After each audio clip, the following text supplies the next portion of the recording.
Hey humans, how's it going? Susan Ruth here. Thanks for listening to another episode of Hey Human Podcast. This is episode 150, and it's coming out on March 28th, 2019, which is baseball's opening day.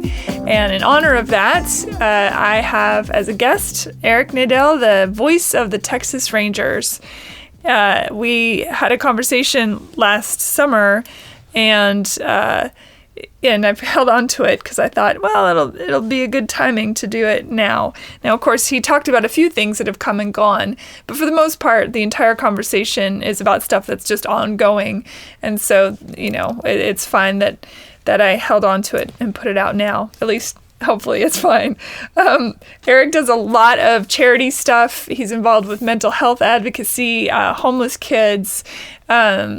He does stuff in Cuba with the music and program and getting stuff over there.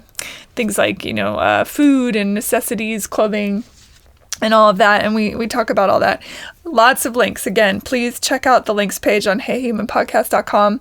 He's also got a book coming out, and the link is to that too. The book is it came out in November. It's called Lim-Eric, Whimsical Rhymes from the Voice of the Texas Rangers. So Eric is famous for his limericks and was convinced to put together a book of them. And it's illustrated and a lot of fun. And he's got other books out as well. And again, links page, Hey Human Podcast, you will find all that stuff, along with the charities that we talk about. What? So, okay, this past week, I have been doing all sorts of crazy stuff, but I have been relaxing by my guilty pleasures of Netflix and Amazon, and I just wanted to share. Oh my goodness. Okay, so I saw Velvet Buzzsaw with Jake Gyllenhaal, Renee Russo, and a cast of others. It's so fun and creepy and wonderful. I really enjoyed it. And then the series Afterlife with Ricky Gervais. Oh my gosh, loved it. It was very poignant, very beautiful, funny, sad, all the things. I really, really enjoyed it. And then I watched Flowers, and it's funny, people either love or hate that show, from what I can understand. But I really enjoyed it. It's dark. It's very dark and weird, but I thought it was cool. So I just wanted to share that with you. That one is called Flowers. And it's a little hard to get through in the beginning. I recommend getting to the very end. And I have questions. I mean, I have theories about, I don't want to spoil anything, but I do have theories about that show. And I want to talk to somebody about it. So if you watch it, email me, Susan@heyhumanpodcast.com, so we can talk about it and what you think it means and what I think it means. Because, I don't know, it was really interesting. Something coming up for me on May 19th, I will be performing improv in Seattle at the Pocket Theater. So if you are within the Seattle range and you are listening to my voice now, check that out on May 19th. It'll be at 7 p.m. Tickets will be for sale upcoming. They're not out yet, but I just wanted to put it on your radar. So other stuff, of course, rate and review Hey Human on iTunes. It's super helpful, and I would just appreciate it regardless. The Amazon portal to support Hey Human so that I don't have to do commercials. It's ad-free. You go to the heyhumanpodcast.com website, and the Amazon portal is right there. Click on that. Shop Amazon like you normally would. And, it helps support Hey Human a little bit here and there. It's a good thing. Okay, so what else? Susan@heyhumanpodcast.com. I mentioned that.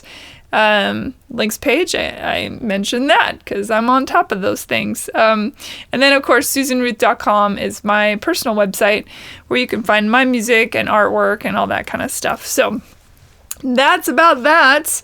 Definitely check out Eric's books and his new one, The Whimsical Rhymes from the Voice of the Texas Rangers, Lim-Eric. It's a very fun little play on words there. Lim-Eric. I'm going to be, I don't know who next week's guest is going to be right now because I'm going to be on the road for the next few weeks. So it's going to just be whatever my whimsical brain decides. And I'm not that together that I can just sort of whip it out right now. So You'll know when I know, baby. Woohoo! All right, here we go. Eric, welcome to Hey Human.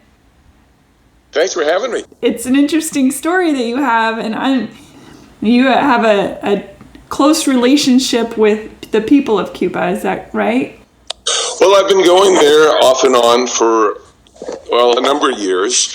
As our laws have permitted, I've tried to find the ways to legally be able to go there.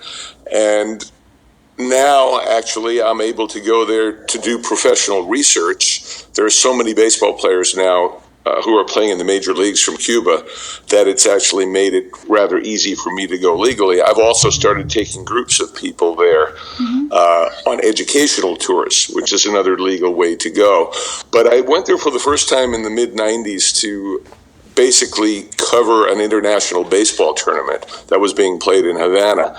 And I met the people down there who do what I do, who are baseball announcers, baseball writers, and was amazed to find out that, like everybody else who works for the Cuban government, they earn about $20 a month. And somehow they're able to survive. The government gives everybody enough rice and beans that nobody starves to death. But just about everybody's poor. Yeah. Unless they're getting help from relatives abroad or friends abroad or have some other way of making money, which back in the 90s wasn't even legal in Cuba. Now it is. You can rent out a room in your house or rent out your whole apartment for that matter if you want to, and you can start a privately owned restaurant. Those sort of things weren't really legal back then, but they are now. But in any event, everybody needs money just to have what we consider to be the basics of life. So I started going down there from time to time to bring things to the people I know in Cuba for their families, whether it was shoes or vitamins or aspirin or pencils and notebooks for their kids to use in school. Literally anything you could walk down the aisle in Walgreens and grab off the shelves they need. It's a luxury there. Shampoo. When I started going there, toothpaste was a luxury in Cuba. So, I started going there from time to time and bringing things down for the people that I know, just to help them get through everyday life. And got connected with a lot more people down there so that I've been able to be involved in, a number of different causes, if you will. And I've also found out that there's a real love for American music down there. So for the last few years, I've been going down there with American musicians, arranging concerts for them in Cuba, and bringing down some of their fans along with them to see the concerts down there, and also to enjoy all the different forms of Cuban music. So it's something to me that's just absolutely incredible that a country that's 90 miles from our shores is basically a third world country, and even successful professional people there are living in extreme poverty.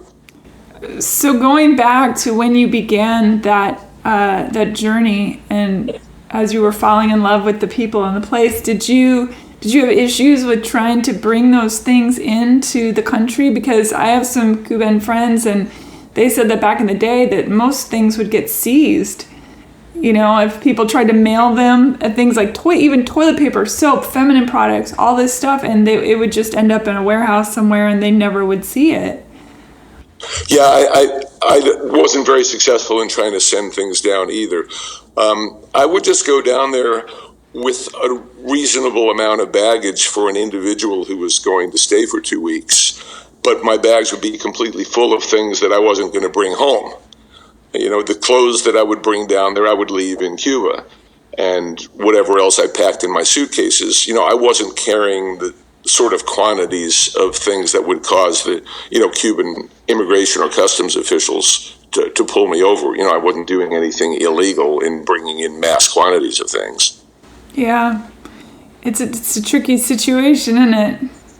It is, and the good thing about going with groups is I encourage all the people in my group to bring down whatever things are most in need in Cuba at the time. So just throw in, along with the clothes in your suitcase, throw in a bunch of peanut butter or a bunch of toilet paper or whatever the need is, at that particular time. There's always a need for food. I mean, when I ask my friends in Cuba what they want the most, when I come down this time, it always starts with peanut butter, tuna. If you can bring down those foil packets of tuna, where they're basically able to be non-perishable, if you will. That's where it always starts, because they just don't get, enough food. Does immigration tend to look the other way? I mean, not a lot of people normally travel with packets of tuna fish, so... I don't think that's not really what they're looking for. The Cuban immigration officials are looking for appliances on which people have to pay taxes. If you're coming down there with flat screen TVs and computers and air conditioners, which people do, it's perfectly legal. You just have to pay the import tax on it. I'm not bringing anything in, that would cause, any concern. If that's the case, why do you think it is that things like foodstuffs get caught up in customs and don't get sent to the people they're supposed to go to? Well, the problem is with sending things, not with carrying things. Everything that's going into Cuba is going on my person. It's going in my suitcase. Yeah. But why is it such an issue to send, do you think? Part of it is the actual delivery system in Cuba. Like everything else in Cuba, and I assume it's this way in most communist countries, everything's inefficient. And because everybody is so poor, there's a lot of theft involved in any system like that. That makes sense. And there are ways of sending things safely to Cuba now, but they're very expensive. And for the most part, they involve hand-to-hand delivery. There are agencies in Tampa and Miami who will arrange this. They have people who work for them, Cuban Americans, who go to Cuba on a regular basis to see their families. And while they go down there, they'll bring a packet for you of whatever you're bringing to your Cuban friends and hand deliver that packet to the people in Cuba. And that's the best way of getting the things there. Again, you pay some more, but at least you know that it's going to get there. It goes for money too. You can send money that way. Yeah, where did the intersection of baseball and Cuba begin? Because clearly somebody had to have the bright idea in the beginning. Like a lot of other things, it happened because of United States servicemen being stationed in Cuba. And we're going back into the 1800s now, where baseball got introduced to Cuba by American military personnel playing baseball in Cuba. And in fact, the oldest baseball stadium in the world that's still in use is in Cuba. And they've been having baseball games there since sometime in the late 1800s. And they still have baseball games in the stadium. It's pretty dilapidated. They do a minor amount of renovation on it because it also houses the Cuban Baseball Hall of Fame Museum. So they keep it in semi-respectable shape. And that's how long the tradition of baseball in Cuba is. But, Cuban baseball players before Castro took over were free to come and play in the United States and then return to Cuba. But for many years, most of the Cuban players couldn't play in the major leagues because they were black. And until Jackie Robinson broke the color barrier in 1945, all those Cuban players who would come to the United States would play in the Negro Leagues. Eventually, they began playing in the major leagues if they were good enough, or the organized minor leagues. But then in 1959, all of that stopped. Castro took over, and because of the bad relations between the Cuban government and the U.S. government from that point on, and our trade embargo on Cuba, it became illegal for Cuban players to come here and return to their home countries. So that they pretty much had to make a decision. If they were going to come to the U.S., they couldn't go back. And, it's unfortunate because the Cuban players who are playing in the major leagues now had to cut ties with Cuba in order to come over here. And hopefully that system will get changed sometime soon. But as long as there's a U.S. Trade embargo against Cuba, that's not going to change. Yeah, I imagine for the little kids growing up in Cuba, that's their ticket. Maybe they think, oh gosh, if I can just get into baseball and get out of here. I mean, is that an undercurrent that goes on? Not that much in Cuba. It's more so the case in the Dominican Republic, where that has been the route out for so many players. I'm sure there are some in Cuba who are thinking that too, especially now that there is exposure to our baseball in Cuba. It used to be that the government pretty much had a lockdown on any news about American baseball, but that's not the case anymore. They know what's going on over here. They even have major league games on TV there, which they didn't used to have. So probably more and more kids are thinking that way. But honestly, in Cuba now, for kids, soccer has become more popular than baseball. It's so much easier to play. Just as here, all you need is a ball and some space, and you can play soccer. Yeah. You don't need gloves, you don't need bats, you don't need balls, you don't need as much space to play soccer as you do to play baseball. Were you always enamored with baseball, even as a little kid? Yeah, all the sports, but baseball more than anything else. I grew up in Brooklyn, and we played stickball in the schoolyard and punchball in the street. And when I was growing up, we had the Brooklyn Dodgers. And then they moved to Los Angeles, which was just horrible for all of us. It was traumatizing. And we still had the Yankees, though. We had Major League Baseball, and then eventually the Mets came along. And I played Little League Baseball from the time I was actually too young to play, and my dad lied and got me in early because I wanted to play so much. And I played up through high school, and then played in softball leagues for many years after that. But it was always the sport that I enjoyed more than any other one. Yeah, I suppose that made it much easier to be able to call, to be able to do the announcing of the game too, having that passion. And yeah, most of the guys I know who do this for a living were like me. They were kids who played baseball morning till night when they were kids, and then when they weren't playing, they were playing these baseball board games of various types, and they were watching and listening to games at night, and even doing fake broadcasts from the time they were little kids. We were all kind of geeky in that same way, with very few exceptions. We all had the same background. Yeah. Are you noticing, just with how long you've been a part of the sport, is there any kind of a drop-off? Because I always think of baseball, the American game, and I've watched baseball on television. It's nothing like being there in real life. There's something about being in the audience of a baseball game where even though the innings are going on and there's a lot of time, there's a lot more time there, that just the people and the hot dogs and the, I don't know, there's just something. It's inexplicable, but there's some vibe going on. People are still really into it. It's still a thing that connects fathers and sons and grandfathers. And there have been a number of changes in baseball over the last few years in the way the game is played that I don't think is really conducive to watching the game. It's made the game move more slowly, which I don't think is good. Things like what?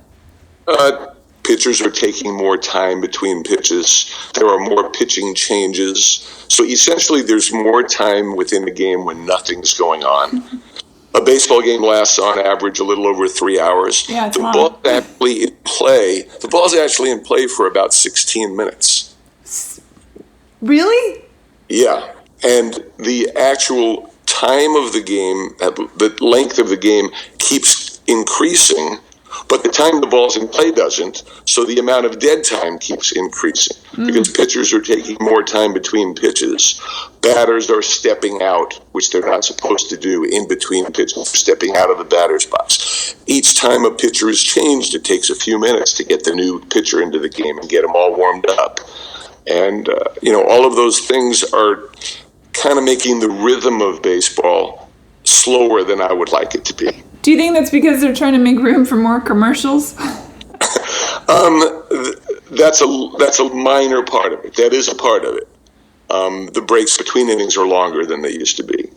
And then when a new pitcher comes into a game, they do want to be able to squeeze in a few commercials. But it's more the players than it is the extra commercials. Yeah. Maybe it's because there's so much money involved now. Everybody thinks it's so important that they have to give more thought to what pitch am I going to throw here. And the batter has to give more thought to what pitch is the pitcher going to throw me here. You know, all of those things enter into it. I think the stakes are so much higher now because there's so much money involved. Oh, it's so crazy. I read about the salaries these people get. I'm just blown away. It's so much money. It's nutty. And it doesn't make any sense, you know, just as it doesn't make sense for actors to get $20 million for a movie. And, you know, that's how baseball players see themselves. They are entertainers, sure. And they're the top 300 or 500 or however many it is in the major leagues, entertainers in the world doing what they do. And obviously the owners are making money or they wouldn't be paying the players these salaries. The players are the talent. They are the product. So if that much money is being made, they should be getting their share of it. You know, sure. I don't begrudge them that. Yeah.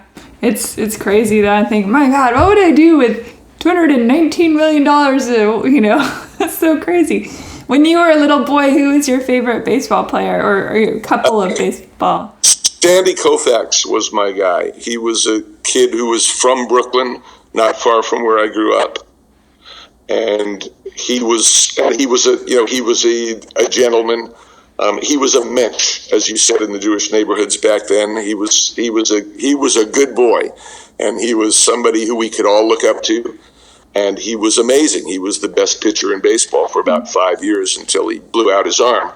And he was head and shoulders above everybody else, you know, in my eyes. And when the Brooklyn Dodgers moved to Los Angeles, it was hard to get information on what he was doing because the Dodgers games started so late. There was a 3-hour time difference. And so I would run to the candy store to get the afternoon newspaper when it would get delivered at noon. And it would have the story of the Dodgers game in Los Angeles the night before because the morning paper didn't have it. The deadlines were too early. So I would literally wait at the candy store for the afternoon paper, the New York Post, or then it was the World Telegram to be delivered so I could see how many people Sandy Koufax struck out and, you know, what the details of the game were. I was that committed to him. And I've met him since and have been able to tell him this story and, you know, thank him for all the inspiration that he gave me and all the other kids in my neighborhood. That must have meant a lot to him, I'm sure. Yeah, he seemed to respond very positively to it. I'm sure I wasn't the first one who ever told him that, but probably one of the only ones who actually went on to have a career in baseball. And, you know, and in my case, I got to tell him this story in Cooperstown at the Hall of Fame, you know, the year that I won the Ford Frick Award, you know, as like the broadcaster of the year. And he was there because all of the inductees from previous years come back on Hall of Fame weekend. I was actually able to tell him that story that weekend, and, you know, I think that meant a lot to him. Do you have a crazy baseball card collection?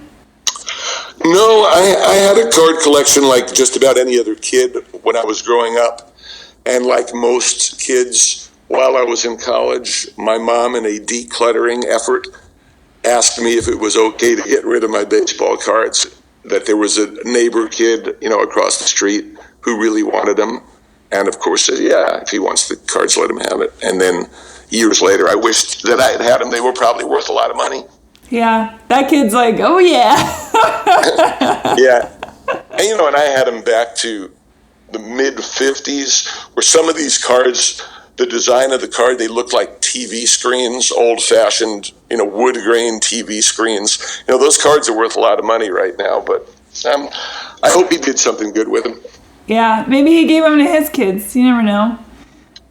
I'm sure they got passed on to somebody who appreciates them. Yeah. Did you, as integration into baseball was happening in Jackie Robinson, which, by the way, I saw the movie 42 on an airplane, and I was sobbing so hard that the poor flight attendant had to keep bringing me tissues because I was just a wreck. So good.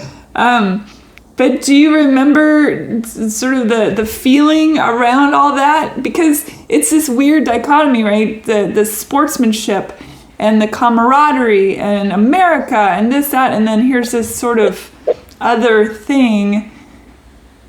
How did you witness that personally? Well, I'm a little too young to have experienced it when it occurred.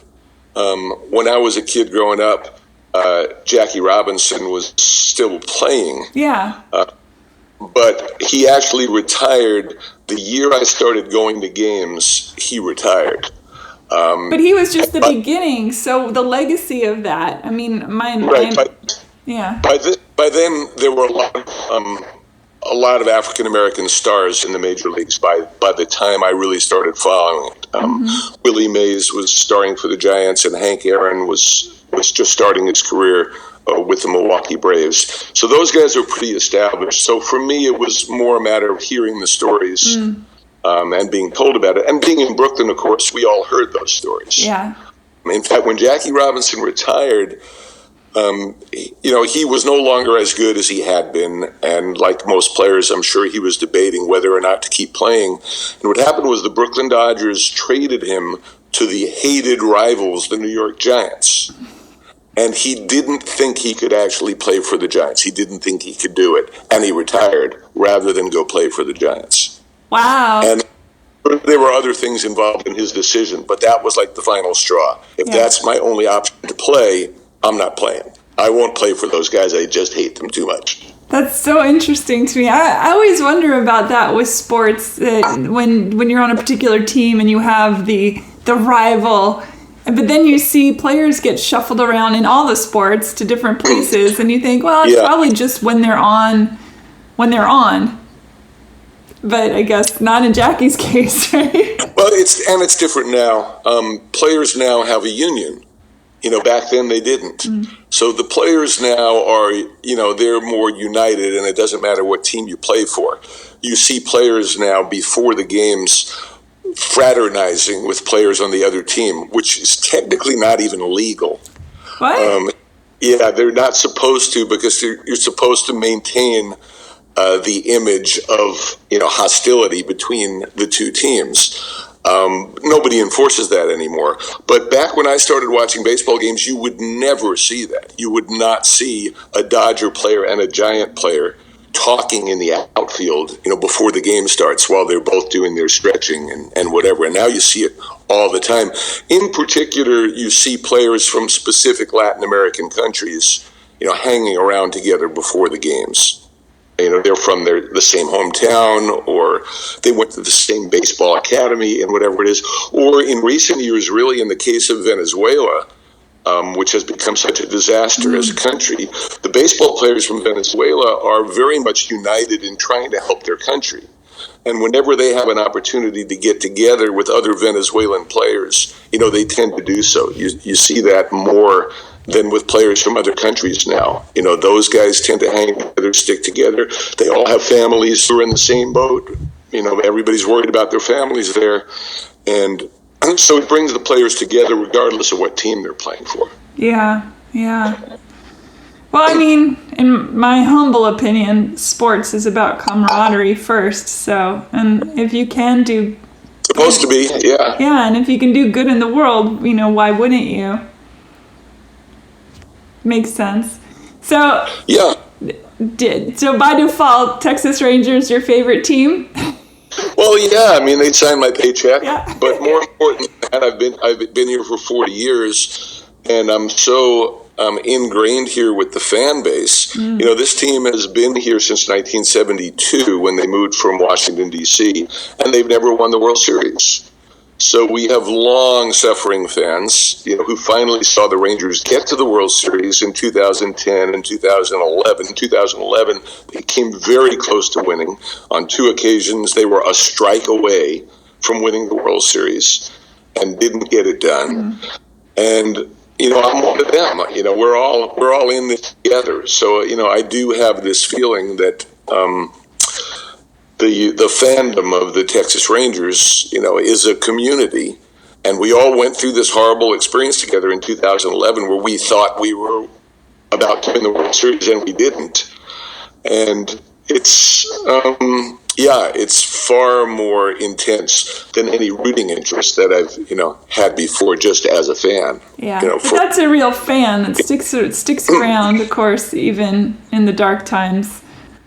Yeah, and if it's your team, and I see this in every city, it's not just here. We were just in Seattle to finish the season. Their team hasn't even made the playoffs in 18 years, since 2001. It's the longest current drought in all of professional sports. Yet their fans, that's their team. You Seattle stick with them. They love their teams. The Seahawks. Yeah, you retain hope, and then it's wait till next year. And one of the things about this job that I like the most is meeting the people who are fans, regardless of what team it is, and seeing how intensely baseball affects them, and how the different types of people are attracted to baseball, and especially musicians. There's some sort of link between musicians and baseball, where I know so many musicians who wish they were baseball players, and baseball players who wish they were rock stars. But there's something about the cerebral nature of baseball that makes musicians more inclined to be baseball fans than football fans or basketball fans or fans of any other sport. And I'm constantly meeting more and more musicians who are into baseball through the musicians that I already know.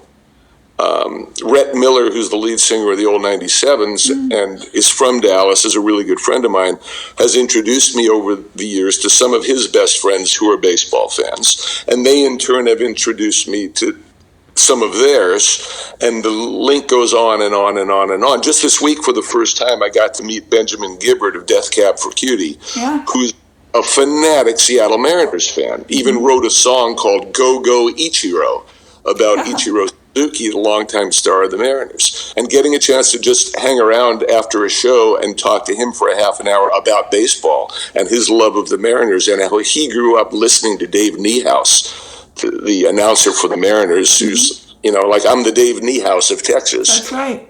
So it was exciting for him to get to talk to me. He never actually met Dave Niehaus, which is, amazing to me. But earlier this year, I got to talk to Jason Isbell about his love of the Atlanta Braves. Yeah. And, all of these guys, I did a set recently on our public radio station where I was the guest disc jockey, and they asked me to just play songs about baseball. And here's Warren Zevon with a song about Bill Lee, and Bob Dylan with a song about Catfish Hunter, and Eddie Vedder with all of his songs about the Cubs, and the Dropkick Murphys with all their songs about the Red Sox, and James Taylor with his Angels of Fenway song. It's unbelievable, the deep connection between so many talented musicians and baseball. And I'm always wondering about these people. These guys are geniuses for me. Anybody who can, create art like that, and then at the same time sing and play a guitar and direct a band all at the same time. Yeah. And these guys are wasting their mental energy on baseball. And they say no, that's their escape. Yeah. That's their entertainment. And since it is escape, that involves a lot of strategy, nuance. It's much more appealing to them than some of these other just more brute, violent physical sports. Sure. I also got a text saying there's going to be some sort of emergency alert at 10 minutes after the hour. Oh. So be ready for that. Be ready for that. Okay. Yeah. It's going to go crazy. Talk a little bit about the music and baseball event that you do. Well, I actually do promote a few different musical events here in Dallas-Fort Worth for nonprofits. And then in Cuba, some of the musicians that I know had been asking me to go to Cuba. And so I came up with the idea of taking this trip. The first one I did, I took Rhett Miller and Daphne Willis down there. I know Daphne. Yeah. Sure. She's great. And we took them down there and some of their fans, and they did some shows in Havana. And we went to see different Cuban bands and hooked them up with some Cuban musicians. Daphne actually wrote a song with one of the top Cuban pop musicians. And then I did a similar trip with Ruthie Foster and Seth Walker 2 years ago. And that trip got derailed somewhat. We did the trip, but they weren't allowed to play their concerts because Fidel Castro had just died, and the Cuban government imposed a 10-day moratorium basically on public fun. There were no concerts, no baseball, no nothing for 10 days. So we did the trip, but they didn't get to play. So we're planning to go back in February to give them a do-over and let them actually play the shows there. But that all came out of my having started promoting concerts here in Dallas for nonprofits, which is how I got to know a lot of these musicians. I worked with an organization called Focus on Teens, which supports homeless teens who are actually attending schools. And I do a concert every year around my birthday to raise money and awareness for them. And Ruthie's one of the artists who we've booked to play that concert in the past. That's how I got to know her. Daphne's played the concert as well. And Seth Walker's actually played that concert. And now I've expanded that, and I'm working with an amazing nonprofit restaurant in Dallas called Cafe Momentum, which hires juvenile detainees when they come out of jail. It gives them an internship program for a year and trains them in every aspect of the restaurant business. At the end of the year, 80% of these kids get jobs with other restaurants. And their rate of recidivism is unbelievably low. It's about 10%, whereas the overall rate of recidivism for these kids is over 50%. Sure. And the chef, CEO of this restaurant, who's kind of devoted this portion of his life to this, instead of going and being a rock star chef somewhere and making millions of dollars, he's a big music fan, and he asked me if I can help him put together a monthly concert series. And so we started doing that about a year ago. So once a month at Cafe Momentum, we do a family-style dinner with basically a house concert to follow. And so I've been able to kind of get back into booking music, which I used to do for a club in Dallas for a while too, just for fun. But I'm doing that now on a monthly basis and helping to raise for this incredible place, Cafe Momentum, which has now spawned other similar restaurants in a few other cities. Yeah, we have one sort of like that here, but it's for adult folks, adult homeless, actually, to help them get back on their feet. Yeah, and about half of these kids are homeless. Yeah. And it's incredible. And they're coming to work with a smile on their face every day, and it's wonderful. But we've had a lot of success with the concert series. So you're also a poet, a limerick writer, and that you're famous for that. Limericist or something like that. Yeah. Did that become something that tickled your fancy bone? I had a really good time with it when we first learned how to do it. I think I was in the 8th grade. For some reason, I really took to it. I was really good at it. And when I was broadcasting minor league sports, it was hockey. Spent a lot of time on buses, and I would occasionally amuse the players by writing limericks about them. And while away time in the office writing limericks with my coworkers. And what happened was this year, it was obvious very early that the Rangers were not going to be a very good team. And when that happens, we look for what we call diversionary tactics to try and hold our audience. Yeah. And early in the season, the Rangers gave us a commercial to read, a live commercial to read, that had a little rhyme at the end of it. And I read it, and I said to my partner, if they're going to give us little rhymes to read, why don't they give us a limerick? And he said, well, why don't you write one? So I took the commercial copy home, and I rewrote it as a limerick. That's great. And I thought that was going to be the end of it, but as it turned out, in that same game, which was not a very competitive game, the Rangers were getting killed. They were playing the Red Sox. The Red Sox had just brought up one of their big young hitting prospects from their minor league team, which is at Pawtucket. So my partner, Matt Hicks, said, this young hitting star from Pawtucket. And I said, hey, that sounds like the first line of a limerick. And he said, yeah, I know that limerick. Everybody knows that limerick. You can't read that on the air. I said, well, let's write a clean one with Pawtucket. So by the time the game had ended, we had written this clean limerick. A young hitting star at Pawtucket, each time up, would step into the bucket, which is a baseball phrase for a hitter who doesn't have a straight stride toward the pitcher. He strides out to the side. It's a very common hitting flaw.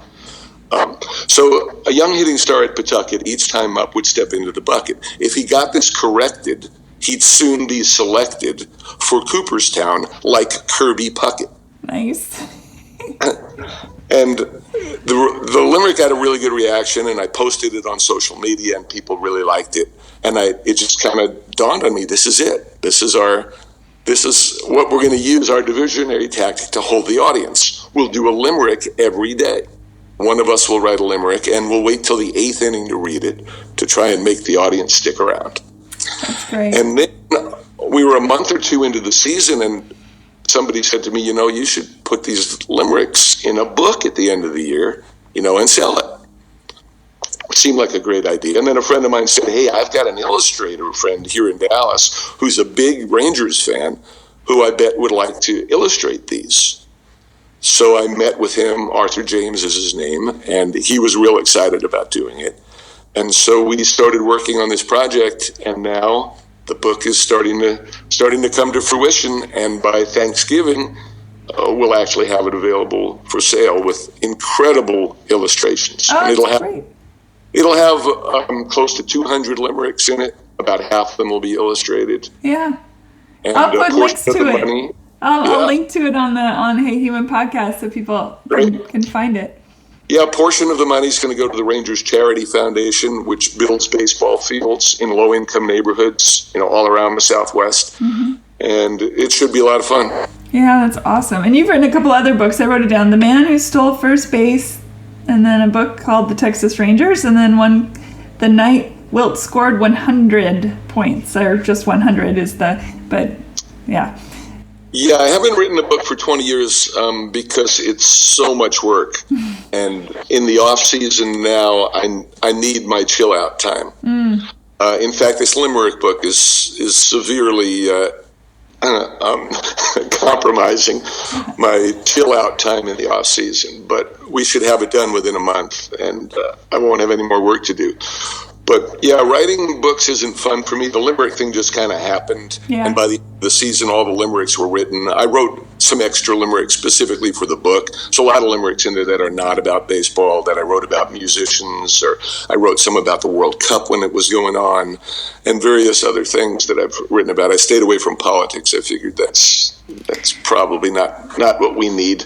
No, that's its own circus. Yeah, and there actually are some really good limericks on both sides that you can find on Twitter if you're looking for them. Political limericks, which I enjoy reading, but I don't want to get involved in that mess. Yeah, well, you have other things that you get involved with. Mental health too. That's the other thing that came up for something that you're a big advocate for. Talk about that a little. Yeah, I am. My family and my wife's family both have long histories of depression and mental illness. And so we've done what we can to help out. My wife for many years was a crisis line counselor for an organization in Dallas called Contact Crisis Line. And I did charity concerts for them for a while. I've been involved with Campaign to Change Direction, which is a national organization working to erase the stigma around mental illness. Here in Texas, there's a local chapter called Texas State of Mind, and they have a campaign called OK to Say, which is basically getting famous people and not famous people to do videos saying it's okay to say that I have a mental health issue or someone in my family has a mental health issue. All of this, designed to make people more inclined to talk about it and to get help, which is basically what we're all striving for, so that people won't be afraid to say I need help, and it won't get too late. Yeah. And I've been involved in a few of these organizations. I've made a number of speeches and worked with some of the suicide and crisis lines here in Texas to help raise money for them, help raise awareness for them as well. Yeah, I think that's a big thing within the sports arena as well, because we look at our sports people as human superheroes of the things that they're capable of, and to understand that they too have mental health stuff going on. And if our heroes continue to say, hey, guess what, I'm human and I have this stuff and it's okay to talk about, then it will certainly open the door for everyone else. No question. For a really long time, I know within baseball, it was just thought of as a weakness. You know, if some player actually revealed he was suffering from depression. But there's a much greater understanding now, even in the last 5 or 10 years, of depression being an illness that can affect anybody, that it doesn't mean you're weak mentally or soft, you know, as people say in the sports world. You know, it just means your brain chemicals got screwed up, and it can happen to anybody. And some people are more prone to it. And the recognition of that is there now, largely because of people speaking out. And, you know, it seems every week now some famous athlete reveals that he has suffered from depression or is suffering from depression. And them speaking out about it is the best thing that can happen, because it will cause more and more people to actually be willing to say something about it and go get help. Yeah. God, from your lips to God's ears. I hope so. I know that people listening are probably want me to ask this question, which you've probably been asked a gajillion times, but do you have a particular game that you remember announcing that just still to this day stands out? But, you know, it doesn't have to be a winning game. It could be just something where something happened, or, you know. Well, there's two things, one on the positive side and one on the negative side. In 2010, the Rangers, for the first time in their history, going back to 1972, won the American League pennant so they could go to the World Series. And that game, which was in our stadium against the hated Yankees, and the final out in which Alex Rodriguez, who had been a Ranger previously, struck out to end the game, that single moment is the most emotional moment that I've ever been involved in my life. I mean, the way that stadium of 50,000 people just exploded. I couldn't even talk for about a minute. It was just unbelievable. And that moment was followed, not that year, but the following year, when the Rangers went to the World Series for the second time, by the moment where we all thought we had won the World Series, only to have a fly ball to right field not get caught. Had the ball been caught, the Rangers won the World Series. It didn't get caught. The Rangers went on to lose the World Series. That single game is probably equally memorable as the one that got the Rangers to the World Series in the first place. So those two moments, and you talk to any Ranger fan and they'll give you the same answer, are so far and away more significant than any other game they've ever seen. And I've seen a bunch of no-hitters, and I saw the Rangers one night score 30 runs, which is the all-time baseball record for one game. None of those things compare to the moment the Rangers won the pennant for the first time and the game the Rangers did not win the World Series. Oh, man. Crazy. It's, it's funny, whenever I talk with somebody who I would consider famous, what I love, and you are no exception, is that with all this stuff that goes around with your career in and of itself is all this social activism. And to me, you're going to leave behind this huge legacy, obviously, for being the voice of the Texas Rangers, and you're in a Hall of Fame, and like you're a big deal, but you're not leaving stones unturned. I love that. I think that's so incredible, and I hope that the people that listen, it inspires them as well. Yeah, I hope so too. And that is, one of the reasons that I do all of the things that I do. I'm not very good at saying no to good causes when they ask me to, even though it cuts back dramatically on my free time and family time and all those things. And that is the reason as much as anything, because I think we do have to set the example that this is the right way to be in the world, especially those of us who have been blessed and gifted with so much. I have a job that I love doing. I get paid well, or I don't have to, worry about money.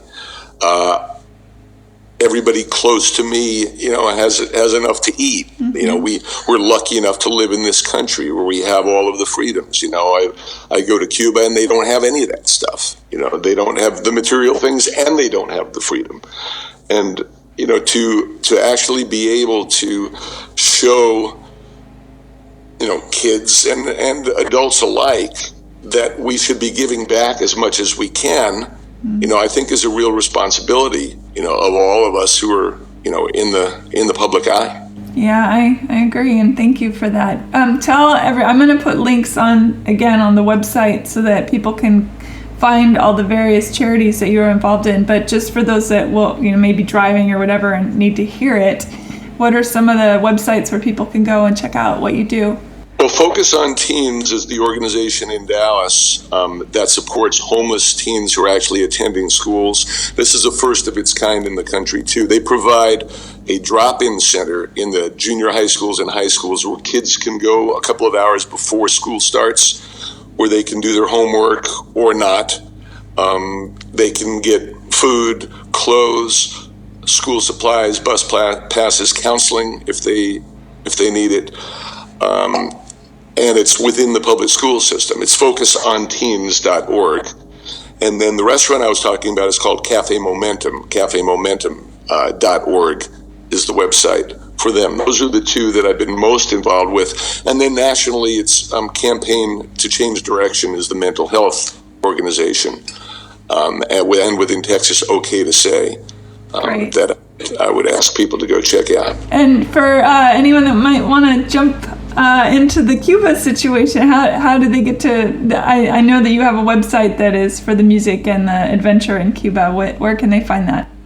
Well, the tour company I work with is called Cuba Educational Travel, and they have the trips listed. But if anybody just follows me on Twitter, it's Nadel ER, or on Instagram, it's Nadel Eric 16.